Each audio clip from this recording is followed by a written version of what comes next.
Hi all, റീബർത്തിന്റെ YouTube ചാനലിലേക്ക് എല്ലാവർക്കും സ്വാഗതം. ഇനി ഞാൻ വന്നിരിക്കുന്ന ടോപ്പിക് നിങ്ങൾക്ക് എല്ലാവർക്കും അറിയാവുന്ന ഒരു കാര്യം തന്നെയാണ്. സമ്പത്തിനെ അട്രാക്ട് ചെയ്യാൻ സാധിക്കാതെ പോകുന്നു അല്ലെ? എന്തുകൊണ്ടാണ് മണി മണി ബ്ലോക്ക് ഉണ്ടാവുന്നത്? സാമ്പത്തിക കാര്യങ്ങളിലൊക്കെ ഒരു തടസ്സം ഉണ്ടാവുന്നതിന്റെ കാരണം എന്താണ്? പലപ്പോഴും നമ്മൾ പല കാര്യങ്ങളും ഇങ്ങനെ കൈവെള്ളയിലേക്ക് എത്തി എന്ന് തോന്നുന്ന കാര്യങ്ങളൊക്കെ ഇങ്ങനെ ബ്ലോക്ക് മൂലം തട്ടിത്തെറിപ്പിച്ച് പോകുന്നുണ്ട്. അതെന്തുകൊണ്ടാണെന്ന് നമുക്ക് നോക്കാം, വിശദമായിട്ട് തന്നെ നോക്കാം. മണി ബ്ലോക്ക് ഉണ്ടാവുന്നതിന്റെ പ്രധാനപ്പെട്ട ഒരു കാരണം അതിനുള്ള അപ്രോച്ച് എങ്ങനെയാണ്.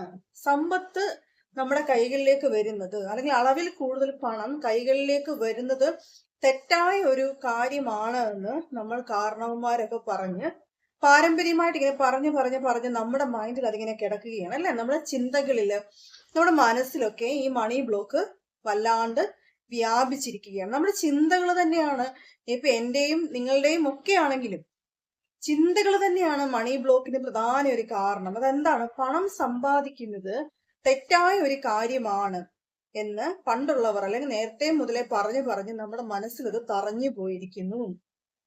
അളവിൽ കൂടുതൽ കാശ് കയ്യിൽ വരുന്നവരോട് നമ്മൾ പറയുമോ, ഇവൻ എവിടെ നിന്നാണ് ഇത്രയധികം കാശ് വന്നത് എന്നൊക്കെ നമ്മൾ പറയാറില്ലേ? പിന്നെ അവന് ലക്ഷറി വാഹനങ്ങൾ വാങ്ങിക്കുന്നു. സമ്പത്ത് ഒരുപാടുള്ള ഒരു വ്യക്തി ലക്ഷറി വാഹനങ്ങൾ വാങ്ങിക്കുകയും ലക്ഷറി ലൈഫ് ജീവിക്കുകയും ചെയ്യുമ്പോൾ പുറത്തുനിന്ന് നോക്കിയിട്ട് എന്താണ് പറയുന്നത്? ഇവൻ എവിടെ നിന്നാണ് ഇത്രയധികം കാശ്? ഇവൻ എവിടെ നിന്നാണ് ഇതൊക്കെ വാങ്ങാനുള്ള കാശ് കിട്ടിയിരിക്കുന്നത്? അണയാൻ പോകുന്ന വിളക്ക് ആളിക്കത്തും. ഇങ്ങനെയൊക്കെ പലപ്പോഴും പറയും അല്ലെ? പറയുന്നത് കേട്ടിട്ടുണ്ട്. നമ്മൾ തന്നെ അതേക്കുറിച്ചും പറഞ്ഞിട്ടും ഉണ്ടാവാം. ഈ പറഞ്ഞ ഞാനൊക്കെ അങ്ങനെ ആദ്യ കാലങ്ങളിലൊക്കെ ചിന്തിച്ചിരുന്ന ഒരു വ്യക്തിയാണ്. പക്ഷെങ്കിൽ ഇങ്ങനെയുള്ള ചിന്തകൾ തന്നെയാണ് നമുക്ക് മണി ബ്ലോക്ക് ഉണ്ടാക്കുന്നത്. നമ്മൾ ഒരു ദിവസത്തിൽ, നമ്മുടെ ജീവിതത്തിന്റെ ഒരു ദിവസത്തിൽ എത്ര വട്ടം നമ്മൾ കടം എന്നുള്ള വാക്ക് യൂസ് ചെയ്യും? ഒന്ന് ആലോചിച്ച് നോക്കിയേ. സാമ്പത്തിക ബുദ്ധിമുട്ടെന്നോ ഫിനാൻഷ്യൽ പ്രോബ്ലം എന്നോ അല്ലെങ്കിൽ സാമ്പത്തിക മാന്ദ്യമൊന്നും ഒന്നും അല്ലല്ലോ യൂസ് ചെയ്യുന്നത്. മറിച്ച് എന്താണ്? കടമെന്ന് തന്നെയല്ലേ യൂസ് ചെയ്യുന്നത്. നമ്മളിപ്പോ ആരുടെങ്കിലും 1000 രൂപ ചോദിച്ചാൽ എനിക്ക് 1000 രൂപ കടമായിട്ട് തരാമോ എന്നായിരിക്കും ചോദിക്കുന്നത് അല്ലേ? ഞാനും അങ്ങനെയൊക്കെ ചോദിച്ചിരുന്നു. എനിക്കൊരു 1000 രൂപ കടമായിട്ട് തന്ന് സഹായിക്കാമോ എന്നൊക്കെ ചോദിക്കും. ഞാൻ ഇന്ന സമയത്ത് തിരിച്ചു തരാമെന്നൊക്കെ പറയും.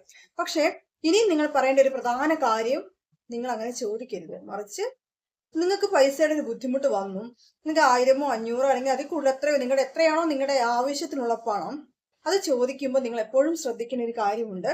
നിങ്ങൾ വിളിച്ച് അല്ലെങ്കിൽ നിങ്ങൾ നേരിട്ട് കാണുമെന്ന് പറയുമ്പോൾ എന്താ പറയേണ്ടത്? എനിക്ക് അത്യാവശ്യമായി കുറച്ച് കാശിന്റെ ആവശ്യമുണ്ട്, ഇത്ര രൂപ തന്ന് എന്നെ ഒന്ന് സഹായിക്കാമോ? നിങ്ങൾ ഇനി നിങ്ങളുടെ ലൈഫിൽ കടമെന്നുള്ള വാക്ക് യൂസ് ചെയ്യരുത്. കാരണം എന്താണോ കൂടുതൽ യൂസ് ചെയ്യുന്നത് അത് തന്നെ നമ്മൾ അട്രാക്ട് ചെയ്തുകൊണ്ട് വന്നുകൊണ്ടേയിരിക്കും. അതുപോലെ തന്നെ പണം സമ്പാദിക്കുന്ന തെറ്റായ ഒരു ധാരണയാണ്, അല്ലെങ്കിൽ അത് തെറ്റാണ് എന്നുള്ള ചിന്താഗതി ഇന്നു മുതൽ വേണ്ട. കാരണം എന്താണ്? പണം എന്ന് പറയുന്നത് അളക്കാനാവാത്ത ഒരു മൂല്യമാണ്. അതൊരു ഊർജമാണ്. അതിന് സഞ്ചരിക്കാനുള്ള കഴിവുണ്ട്. അപ്പൊ അതെന്താണ്? ആ ഊർജം നമ്മുടെ കൈകളിലേക്ക് എത്തണമെങ്കിൽ നമ്മളത് മാനിഫെസ്റ്റേഷനിലൂടെയും ലോ ഓഫ് അട്രാക്ഷൻ തിയറികളിലൂടെയൊക്കെ നമുക്കത് അട്രാക്ട് ചെയ്ത് നമ്മുടെ മാനിഫെസ്റ്റേഷൻ സക്സസ് ആയിട്ട് നടക്കണമെങ്കിൽ എന്താണ്? നമ്മുടെ ചിന്താഗതിയിൽ മാറ്റം വരുത്തണം. ഒരു കാരണവശാലും പണം സമ്പാദിക്കുന്നത് തെറ്റായ ഒരു കാര്യമല്ല, മറിച്ച് അത് വളരെ നല്ലൊരു കാര്യമാണ്. കാരണം എൻ്റെ കയ്യിൽ കാശുണ്ടെങ്കിൽ എനിക്ക് ചെയ്തു തീർക്കാൻ കഴിയുന്ന ഒരുപാട് കാര്യങ്ങൾ എൻ്റെ ലൈഫിലുണ്ട്. എൻ്റെ പേഴ്സണൽ കാര്യങ്ങളൊക്കെയും എനിക്ക് ചെയ്തു തീർക്കാം. മറിച്ച് എനിക്ക് മറ്റുള്ളവരെ അളവിൽ കൂടുതൽ സഹായിക്കാനും കഴിയും അല്ലെ? അപ്പൊ പണത്തിനൊരു പ്രധാന ഒരു മൂല്യമുണ്ട്. ആ മൂല്യത്തെ തിരിച്ചറിഞ്ഞുകൊണ്ട് ഇന്നു മുതൽ നമുക്ക് എല്ലാവർക്കും മുന്നോട്ട് പോകാം.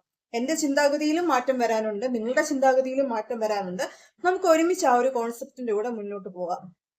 കാരണം പണത്തെ ആദരിക്കാതെ, അതിനെ മനസ്സിലാക്കാതെ, അതിനെ ദുരുപയോഗം ചെയ്യുമ്പോൾ, അല്ലെങ്കിൽ ആ ഊർജത്തെ നമ്മൾ മാനിക്കാതെ അതിനെ ഉപയോഗിക്കുമ്പോൾ എന്താണ്? അത് വരുന്നത്, നമ്മുടെ കൈകളിലേക്ക് വരുന്നത് വളരെ വളരെ അതിന്റെ അളവ് കുറഞ്ഞായിരിക്കും. നമ്മുടെ ആവശ്യത്തിന് ഒരു 2000 രൂപ നമ്മുടെ ആവശ്യത്തിന് ഉപകരിക്കും. അതത്രയും വേണമെങ്കിൽ നമ്മുടെ കൈകളിലേക്ക് ഒരു 1000 രൂപയായിരിക്കും വരുന്നത്. മറിച്ച് പുറത്തുപോയി 1000 രൂപയോ 1500 രൂപയോ നമ്മൾ കടം വാങ്ങേണ്ട ഒരു സിറ്റുവേഷൻ വരും അല്ലെ? അപ്പൊ എന്താ? നമ്മുടെ ആവശ്യങ്ങൾക്ക് അത്രയും ഉപകരിക്കുന്ന രീതിയിൽ അതിനുശേഷം ബാക്കിയുള്ള രീതിയിലേക്ക് നമുക്ക് സമ്പാദിക്കാൻ നമ്മുടെ ചിന്തകളിലൂടെ പഠിച്ചു നോക്കാം. ആദ്യമൊക്കെ വലിയ പാടാണ്. കാരണം വിശ്വാസം വേണം അല്ലെ. ഈ ലോ ഓഫ് അട്രാക്ഷനും മാനിഫെസ്റ്റേഷനും പണം സമ്പാദിക്കാൻ എങ്ങനെയാണ് ഉപയോഗിക്കുന്നത് അല്ലെങ്കിൽ ഉപകരിക്കേണ്ടത് എന്ന് പറഞ്ഞ് ഒരാൾ തരുമ്പോൾ അതിനോടൊരു വിശ്വാസം വേണം. ഒരു 100% അതിനോട് ആത്മാർത്ഥമായ ഒരു വിശ്വാസം ഉണ്ടെങ്കിൽ മാത്രമേ ഈ പറയുന്ന ടെക്നിക്കൊക്കെ നമുക്ക് പണം സമ്പാദിക്കാനായിട്ട് ഉപയോഗിക്കാൻ പറ്റുകയുള്ളൂ. ആദ്യം നമ്മൾക്ക് പണം സമ്പാദിക്കുന്ന തെറ്റായ ഒരു ചിന്താഗതിയാന്നുള്ള ആ ഒരു മൈൻഡ് സെറ്റിനെ മാറ്റാൻ, മറിച്ച് എന്താണ്, പണം സമ്പാദിക്കുന്നത് വളരെ നല്ലൊരു കാര്യമാണ്. നമ്മൾ പണത്തെ സ്നേഹിക്കുകയും ബഹുമാനിക്കുകയും ചെയ്യും തോറും അത് നമ്മുടെ കൈകളിലേക്ക് വരും. നമ്മളൊരു പച്ചക്കറി കടയിൽ നിന്ന് ഒരു പച്ചക്കറി വാങ്ങി, ഇപ്പൊ എല്ലാവരും GPay ആണ് യൂസ് ചെയ്യുന്നത്.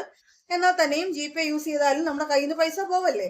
അപ്പോൾ നമ്മുടെ കൈകളിൽ നിന്ന് കാശ് പുറത്തേക്ക് പോകുമ്പോൾ നമുക്ക് പ്രെയർ ചെയ്യാം. എന്താണ്, ഈ പണം മറ്റുള്ളവരുടെ കൈകളിലേക്ക് ചെന്ന് അവർക്ക് അവരുടെ ആവശ്യങ്ങളെല്ലാം നടത്തി തിരിച്ച് സന്തോഷമായി ഇതിന്റെ ഇരട്ടിയായി എന്റെ കൈകളിലേക്ക് തിരിച്ചു വരട്ടെ എന്ന് പ്രാർത്ഥിച്ചുകൊണ്ട് കൊടുക്കാം.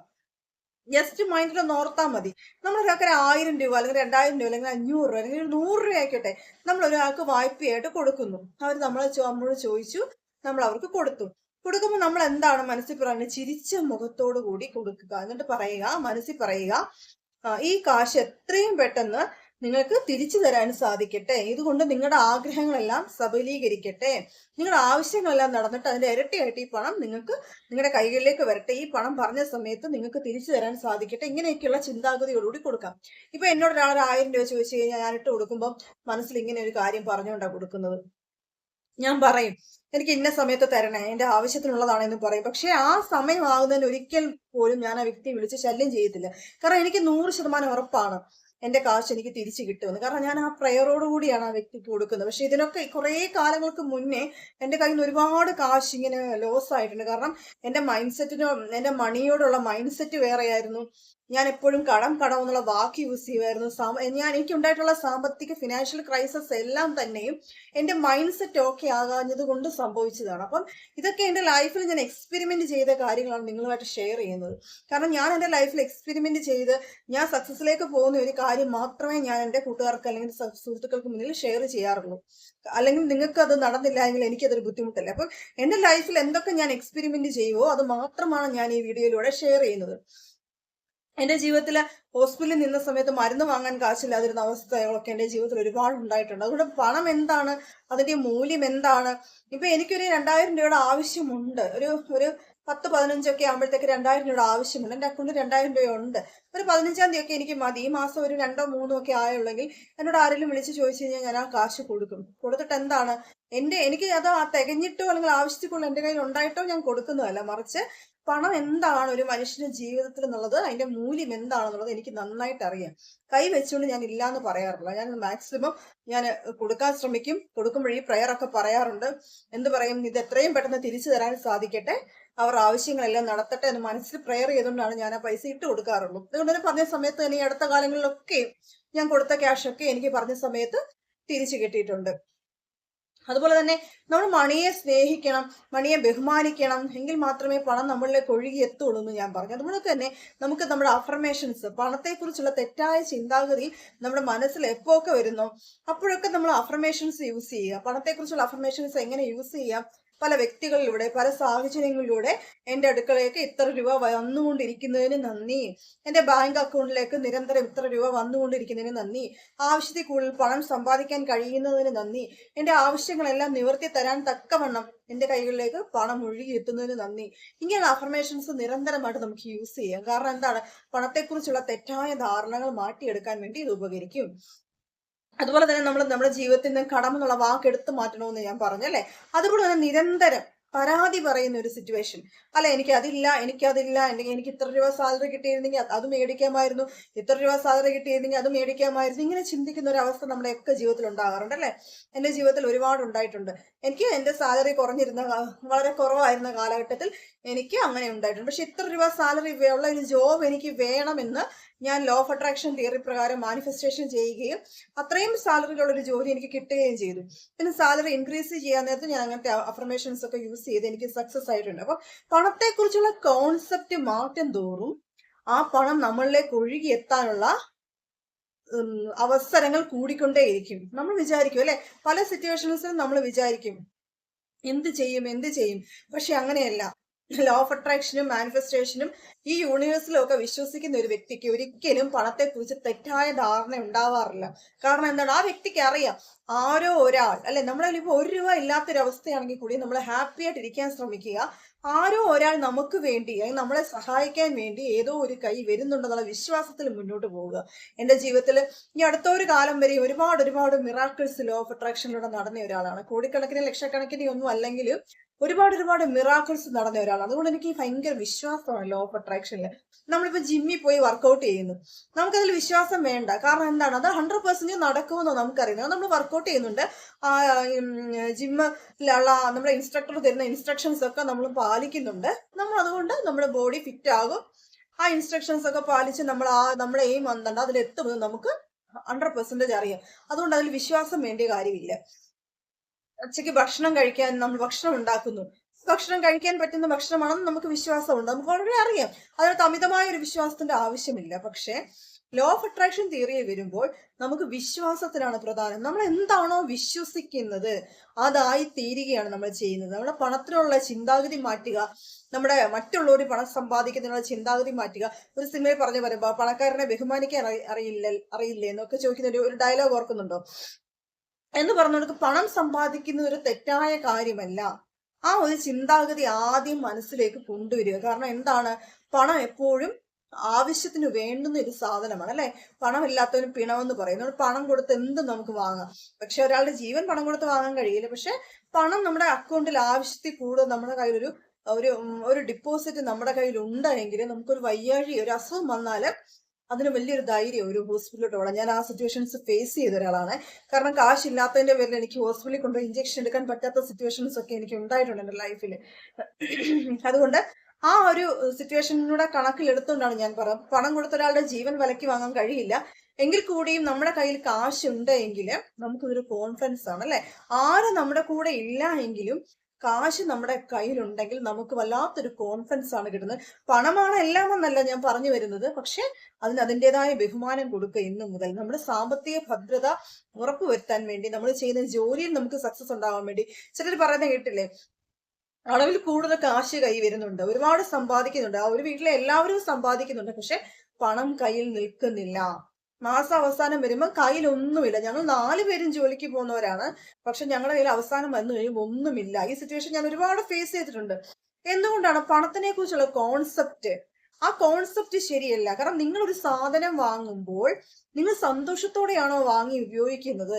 അയ്യോ എൻ്റെ കയ്യിൽ കാശില്ല, എൻ്റെ കയ്യിൽ കാശില്ല എന്നുള്ള ചിന്താഗതിയോട് കൂടിയാണ് നിങ്ങൾ അത് വാങ്ങുന്നതെങ്കിൽ അവിടെ കൊണ്ട് തീർന്നു, മണി ബ്ലോക്ക് വന്നു തുടങ്ങുകയാണ്.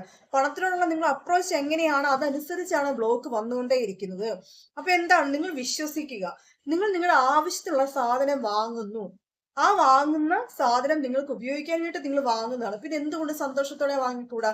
സന്തോഷത്തോടെ അത് വാങ്ങുകയും സന്തോഷത്തോടെ ഉപയോഗിക്കുകയും ചെയ്യുമ്പോൾ പണം ഓട്ടോമാറ്റിക്കലി നമ്മുടെ കൈകളിലേക്ക് വന്നുകൊണ്ടേയിരിക്കും. കാരണം ചില അവസരങ്ങളിലൊക്കെ നമുക്ക് ചിന്ത വരും, എങ്ങനെയാണ് നമ്മുടെ കൈകളിലേക്ക് പണം വരുന്നത്? പണം വരാൻ യാതൊരു സോഴ്സും ഇല്ലല്ലോ. അങ്ങനെയല്ല. കാരണം പ്രപഞ്ചം അതിനൊരു നിയമമുണ്ട്. വിശ്വസിക്കും തോറും അതിങ്ങനെ തന്നുകൊണ്ടേയിരിക്കും. നമ്മുടെ കോൺസെപ്റ്റ്, നമ്മുടെ ചിന്താഗതി, ഇതിലൊക്കെ കുഞ്ഞു മാറ്റങ്ങൾ വരുന്നതോടുകൂടി നമ്മുടെ കൈകളിലേക്ക് അളവിൽ കൂടുതൽ കാശ് വന്നുകൊണ്ടേയിരിക്കും. നമ്മുടെ ആവശ്യത്തിന് ഉപകരിക്കാനും അതോടൊപ്പം തന്നെ മറ്റുള്ളവരെ സഹായിക്കാനും തക്ക കഴിവുള്ളവരായിട്ട് നമ്മൾ മാറിക്കൊണ്ടേയിരിക്കും. എപ്പോഴും ഞാൻ എല്ലാവരോടും ഞാൻ ഇത് പറഞ്ഞു കൊടുക്കുന്നതാണ്, പക്ഷെ ആരും അത് മുഖവിലേക്ക് എടുക്കാറില്ല. എൻ്റെ ലൈഫിൽ ഞാൻ എക്സ്പെരിമെന്റ് ചെയ്ത കാര്യമാണത്. കാരണം കാശ് എന്ന് പറയുന്നത് വലിയ അളക്കാൻ കഴിയാത്ത മൂല്യമാണ്. കാരണം അത് കയ്യിലുണ്ടെങ്കിൽ നമുക്ക് ഒരുപാട് കാര്യങ്ങൾ സാധിച്ചെടുക്കാം. പക്ഷെ അത് കയ്യിലില്ല എങ്കിൽ നമുക്കൊന്നും സംഭവിക്കത്തുമില്ല, നമുക്കൊന്നും സാധ്യമാകത്തുമില്ല. അതുകൊണ്ട് തന്നെ കാശിനെ കുറിച്ചുള്ള കോൺസെപ്റ്റ് മാറ്റുക. എങ്ങനെ മാറ്റാം? നമ്മുടെ ചിന്താഗതിയിൽ പണം സമ്പാദിക്കുന്നത് ശരിയായ ഒരു കാര്യമാണ്. അതോടൊപ്പം തന്നെ കാശ് കൊടുക്കുമ്പോൾ നമ്മൾ സന്തോഷത്തോടു കൂടി കൊടുക്കുക, വാങ്ങുമ്പോഴും നമ്മൾ സന്തോഷത്തോടു കൂടി വാങ്ങുക. പണത്തെ പേഴ്സണതൊക്കെ ചുരുട്ടി കൂട്ടി വെക്കാതെ അതിനെ നിവർത്തി നല്ല സ്റ്റൈലായിട്ട് കൊണ്ടു നടക്കുക. പണത്തെ ബഹുമാനിക്കുക. എപ്പോഴും കാശ് കൊടുക്കുമ്പോൾ ആ ഒരു സന്തോഷം നമ്മുടെ മുഖത്തും നമ്മുടെ മനസ്സിലുമൊക്കെ നിറഞ്ഞ് പുഞ്ചിരിയോടുകൂടി അത് കൈമാറുക. വാങ്ങുമ്പോഴും അങ്ങനെ തന്നെ. അപ്പൊ ഇന്നത്തെ വീഡിയോയിൽ ഇത്രയും പറയുന്നത് പണത്തെക്കുറിച്ചാണ്. പണം എല്ലാവരിലേക്കും അളവിൽ കൂടുതൽ ഒഴുകിയെത്തട്ടെ. ഈ വീഡിയോ കാണുന്ന എല്ലാവർക്കും സമ്പൽ സമൃദ്ധിയും ഉണ്ടാവട്ടെ. യൂണിവേഴ്സ് എല്ലാവരെയും അളവറ്റ് സമൃദ്ധിയിൽ എത്തിക്കട്ടെ. മറ്റൊരു വീഡിയോയിൽ കാണും വരെ താങ്ക്സ് ഓൾ. പിന്നെ എന്റെ വീഡിയോ ഇഷ്ടപ്പെട്ടെങ്കിൽ എല്ലാവരും ലൈക്ക് ചെയ്യുക, ഷെയർ ചെയ്യുക, സബ്സ്ക്രൈബ് ചെയ്യുക, ബെല്ലൈക്കൺ എനേബിൾ ചെയ്യുക. എനിക്ക് ഒരു വാട്സപ്പ് കൂട്ടായ്മയുണ്ട്, അതിൽ ജോയിൻ ചെയ്യണമെങ്കിൽ ലിങ്ക് ഞാൻ ഡിസ്ക്രിപ്ഷനിൽ കൊടുത്തേക്കാം. Okay, by.